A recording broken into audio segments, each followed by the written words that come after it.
नमस्कार दोस्तों, हमारे यूट्यूब चैनल पर आपका स्वागत है।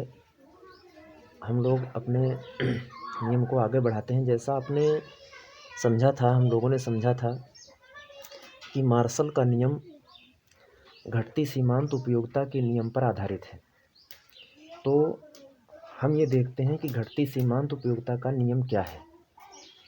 घटती सीमांत उपयोगिता के नियम का श्रेय तो मार्शल को जाता है, किंतु इस नियम को 1854 में गोसन ने बनाया था और जेवेंस ने इसे गोसन का प्रथम नियम कहा है।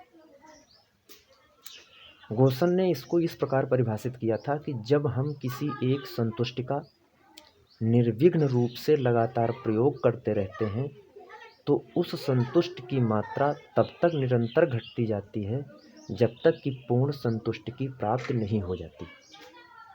यही मार्शल के नियम का आधार है। आपने पीछे जब हम कुल उपयोगिता और सीमांत उपयोगिता के संबंध को समझा था तो उसमें बहुत विशेष रूप से समझा है। अब इस नियम की कुछ सीमाएं हैं। पहली सीमा क्या है कि वस्तु समरूप होनी चाहिए। अगर वस्तु में समरूपता नहीं है तो ये नियम लागू नहीं होता है। मतलब ये है, जैसे पहला सेब खट्टा है और दूसरा सेब मीठा है, तो अगले सेब की सीमांत उपयोगिता नहीं घटेगी। हमने नियम में यही पढ़ा था, या इसमें भी वही चीज़ लिखी है कि जब हम किसी चीज़ का प्रयोग करते हैं तो जितनी, मान लीजिए एक वस्तु का प्रयोग किया, उसके बाद जब दूसरी वस्तु का प्रयोग करेंगे, समरूप होगी तो दूसरी वस्तु में सीमांत उपयोगिता घट जाएगी, यानी इच्छा कम होगी। इसको ऐसे सरल भाषा में कह सकते हैं। लेकिन अगर वस्तु समरूप नहीं है, जैसे पहला सेब खट्टा है और दूसरा मीठा है, तो मीठा खाने में इच्छा और बढ़ जाएगी। तो सीमांत उपयोगिता मीठे वाले सेब में घटी नहीं और बढ़ गई। इसलिए इस नियम के लिए आवश्यक शर्त है, या इसकी सीमा यही है, आवश्यक शर्त यह है कि इसमें वस्तुएं समरूप होनी चाहिए।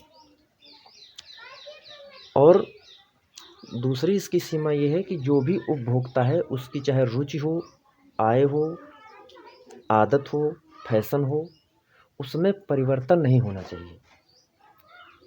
अगर उसमें परिवर्तन होता है तो ये घटती सीमांत उपयोगिता का नियम नहीं लागू होगा।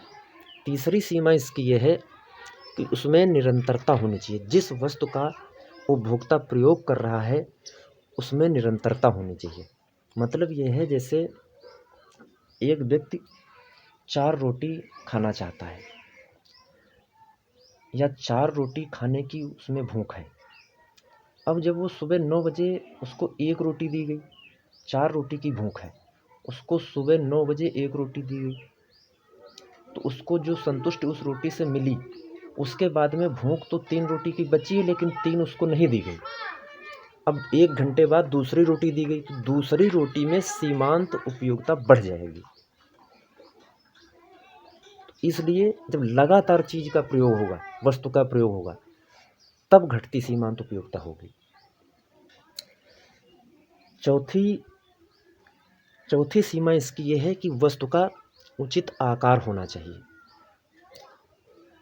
मतलब है, जैसे एक कोई व्यक्ति प्यासा है, तो प्यासा व्यक्ति 250 ml से 500 ml तक नॉर्मल रूप से आदमी पानी पीता है। अब उसको अगर चम्मच से पानी दिया जाए, 1 चम्मच पानी दिया जाए, उसके बाद दूसरा चम्मच पानी दिया जाए, तो उसकी सीमांत उपयोगिता यानी उसकी जो इच्छा कहें तो वो और बढ़ेगी, घटेगी नहीं।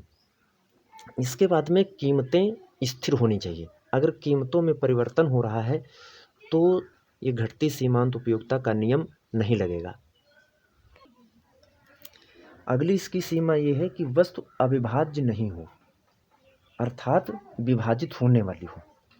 जैसे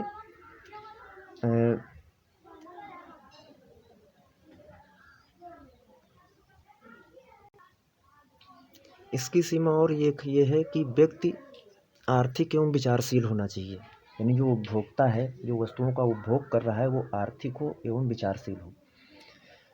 अगली सीमा है कि वस्तु साधारण होनी चाहिए।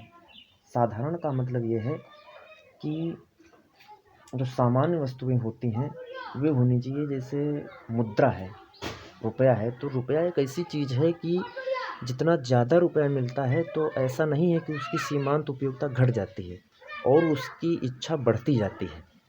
मतलब ये है, जैसे किसी को 10,000 रुपये दिए जाएँ, उसके बाद में फिर 10,000 दिए जाएँ, तो उसकी इच्छा ये नहीं होगी कि अब हम ना लें पैसा या पैसा ना कमाएँ, उसकी इच्छा बढ़ती जाती है। तो इसीलिए कहा जाता है कि इसमें वस्तु साधारण होनी चाहिए। अब इस नियम का महत्व क्या है कि उत्पादक प्रायः वस्तुओं के डिजाइन, नमूनों और पैकिंग में परिवर्तन करते रहते हैं। क्यों? क्योंकि वो अपनी सीमांत उपयोगिता को बढ़ाना चाहते हैं। और क्या है, स्टॉक बढ़ने से सीमांत उपयोगिता घट जाती है, ये मूल सिद्धांत कहता है। क्योंकि स्टॉक बढ़ने से सीमांत उपयोगिता घट जाती है, इसलिए मूल सिद्धांत में इसका महत्व है।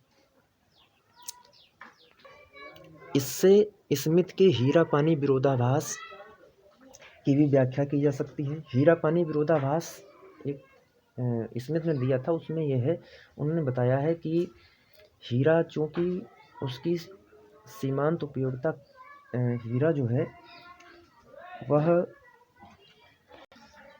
मुश्किल से मिलता है, इसलिए उसकी सीमांत जो यूटिलिटी है वो अधिक है। जबकि जो पानी है